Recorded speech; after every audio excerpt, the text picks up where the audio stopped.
Hello viewers, welcome back to my channel. Thumbnail আর title দেখে তো বুঝেই গেছেন আজকে আমি কোন বিষয়ের ভিডিও করছি। ভিডিওটি প্রথম থেকে শেষ পর্যন্ত মন দিয়ে দেখুন। এই গাছটি আমার অ্যাডেনিয়াম গাছ। এর আগে আমি আমার চ্যানেলে এই গাছের রিপোর্টিং ভিডিও দেখিয়েছিলাম। এর সাথে আর একটা ছোটো গাছ ছিল, সেই দুটোর আমি ভিডিও দেখিয়েছিলাম রিপোর্টিং। তা দেখুন কত সুন্দর গ্রোথ হয়েছে, কত শাখা প্রশাখা দেখুন, ফুলও ফুটছিল। সেই মুহূর্তে আমি ভিডিও করতে পারিনি। তা যাই হোক, আজকে আমি ভিডিও করছি। দেখুন কত সুন্দর চেহারা। এখন কি বলুন তো, এখন একটু গ্রোথ করে নিতে হবে, তারপরে আমরা শাখা টাখা যা প্রুনিং করার পরে করে দেব।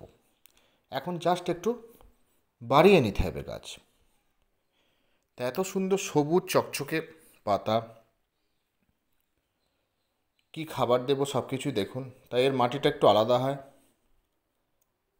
একটু ইট পাথুরে বালি মাটি হয়।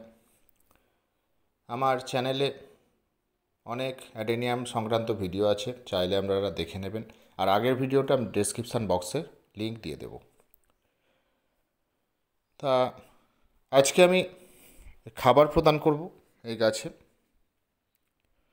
কি খাবার দেব আমি, নতুন বাগানিরা খুব ভালো করে দেখুন। তার আগে একটুখানি হালকা করে জাস্ট খুঁড়ে নেব, আর দু একটা আগাছা থাকলে সেগুলো আমি ফেলে দেব। নতুনদের বলি, আপনারা শিখুন ধৈর্য দিয়ে, মন দিয়ে। আপনাদের শেখানোর জন্য আমি আছি। অনেক বাগানিরাই তাদের সিক্রেট টিপস বলতে চায় না। আমার কাছে ওসব কোনো ব্যাপার না। আমি চাই যে নতুনরা সঠিকটা শিখুক, বাগানের প্রতি আগ্রহ জন্মাক, তারা ঠিকমতো জেনে গাছ করুক। তাই এখানে আমি নিয়েছি 1 চামচ সর্ষের গুঁড়ো খোল, 1 চামচ হাড় গুঁড়ো, 1 চামচ শিংকুচি, 1 চামচ রক্ত সার বা চামড়া সার, 1 চামচ কলার খোসার ডাস্ট। এই খাবারটা দেখুন আমি টবের মাটিতে দিয়ে দিচ্ছি। এই খাবার আমরা মাসে একবার করে এখন দেব। আগামী দিনে গাছে আরও প্রচুর প্রচুর ফুল যাতে আসে। নতুন বাগানিরা দেয়াটাও দেখে নিন। একদম গোড়াতে দেখুন আমরা দিচ্ছি না, টবের কিনারা দিয়ে খাবারটা দিয়ে দিচ্ছি।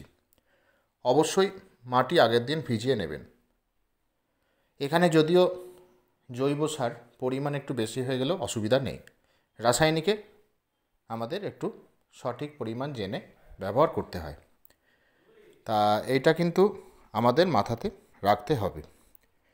তা দেখুন কত সুন্দর চকচকে ঝকঝকে একদম সুন্দর চেহারা। গাছ দারুণ দেখতে লাগছে দেখুন। গাছের মেন পাতায় হচ্ছে সৌন্দর্য। এই অ্যাডেনিয়াম গাছের এমনি সমস্যা বলতে যে পাতাতে ফাঙ্গাস লাগে, পাতাতে স্পট আসে। সেই জন্য গাছ সবসময় পর্যবেক্ষণ করতে হবে, ঠিকমতো আমাদের গাছ রাখতে হবে। ফুল সানলাইটে গাছ রাখতে হবে। প্রতিদিন বেশি করে জল দেওয়া যাবে না। মাটি ভিজে থাকলে তো জল দেওয়াই যাবে না, বুঝে জল দিতে হবে।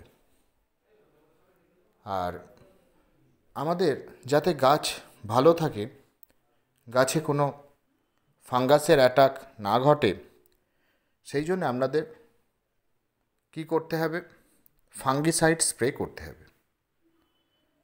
এটা আপনাদের মাথাতে রাখতে হবে। আপনারা হাতের কাছে স্যাপ ফাঙ্গিসাইড 1 থেকে 1.5 গ্রাম 1 লিটার জলে গুলে ভালো করে ঝাঁকিয়ে পাতাতে স্প্রে করে দেবেন। আমি দিয়ে দিচ্ছি দেখুন। এই দেখুন আমি এখন স্যাপ ফাঙ্গিসাইড স্প্রে করে দিচ্ছি।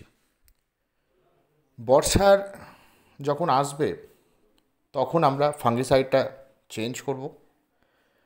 আমরা বলে দেবো তখন কি ফাঙ্গিসাইড আমরা স্প্রে করব।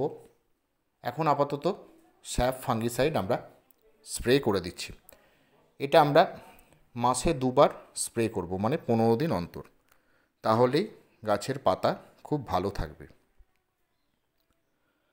আরও চকচকে সবুজ রাখার জন্য, গাছ যাতে দুর্বল না হয়, শক্তিশালী থাকে।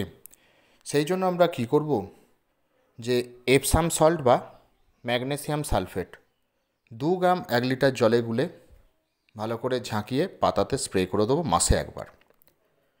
তাহলে দেখবেন গাছের পাতা খুব সুন্দর থাকবে, চকচকে থাকবে, সবুজ থাকবে। এটা অবশ্যই আপনারা করবেন। গাছে যাতে খুব তাড়াতাড়ি ফুল আসে সেই জন্য আমরা কি করব, যে জৈবভাবে যে পটাশিয়ামের সোর্স পেঁয়াজের খোসা আর কলার খোসা জল, যে ভিজে জল, সেটা আমরা ব্যবহার করব 7 দিন অন্তর। তাহলে দেখবেন যে গাছ পটাশিয়াম পাবে, পরবর্তীকালে অনেক কুঁড়ি আসবে, অনেক ফুল ফুটবে।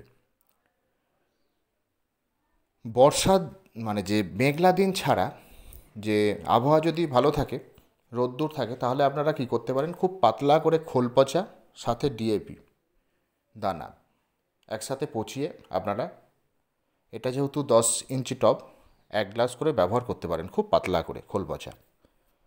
তাহলে কি হবে, খুব তাড়াতাড়ি গাছে কুঁড়ি আসবে, গাছে অনেক আপনারা ফুল পাবেন। এইভাবেই আমি পরিচর্যা করি, আপনারাও পরিচর্যা করুন। তাহলে দেখবেন আপনাদের অ্যাডেনিয়াম গাছ খুব ভালো থাকবে। তাহলে আমি আপনাদের বলে দিচ্ছি ব্যাপারটা, আপনারা মাথায় রাখবেন কি, যে খাবার ঠিকমতো খাবারটা দেবেন। আর এই গাছে কি করবেন, অতিরিক্ত জল দেবেন না। অতিরিক্ত জল দিলে কি হয়, গোড়া পচে মারা যেতে পারে গাছ। সেই জন্য আপনারা অতিরিক্ত জল এই গাছে ব্যবহার করবেন না। আর ফুল সানলাইটে রাখবেন গাছ, কোনো শেড এরিয়া বা সেমি শেডে রাখবেন না। বর্ষার সময় আলাদা ব্যাপারটা, সেটা আমি বলে দেবো, কারণ অতিরিক্ত জলে এরা নষ্ট হয়ে যায়, তখন এদের শেডে রাখতে হয়। তা এইভাবেই গাছ করুন, দেখবেন আপনাদের গাছ খুব ভালো থাকবে।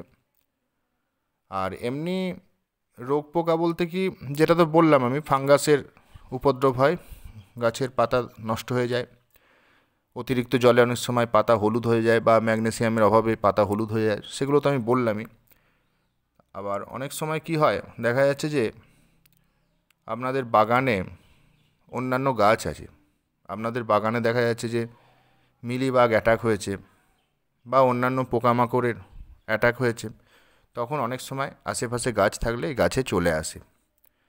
গাছে মানে গাছ যাতে আরও সুস্থ থাকে, সতেজ থাকে, সেই জন্য আপনারা কি করতে পারেন, আপনারা করতে পারেন যে জৈব কীটনাশক কাকা 1 ml 1 লিটার জলে গুলে ভালো করে ঝাঁকিয়ে পাতাতে স্প্রে করে দিতে পারেন। তাহলে কি হবে, গাছে কোনো পোকামাকড় আসবে না, গাছ সুস্থ থাকবে, ভালো থাকবে। আজকের ভিডিও এই পর্যন্তই। যদি ভিডিওটি ভালো লেগে থাকে অবশ্যই লাইক করুন, বন্ধুদের সাথে ভিডিওটি বেশি পরিমাণে শেয়ার করুন, কিছু জানতে আমায় অবশ্যই কমেন্ট করুন। আর যারা চ্যানেলে নতুন তারা চ্যানেলটি সাবস্ক্রাইব করে পাশে থাকা বেল আইকন প্রেস করে দিন, যাতে সবার আগে নোটিফিকেশান আপনার ফোনে পৌঁছে যায়। Thank you.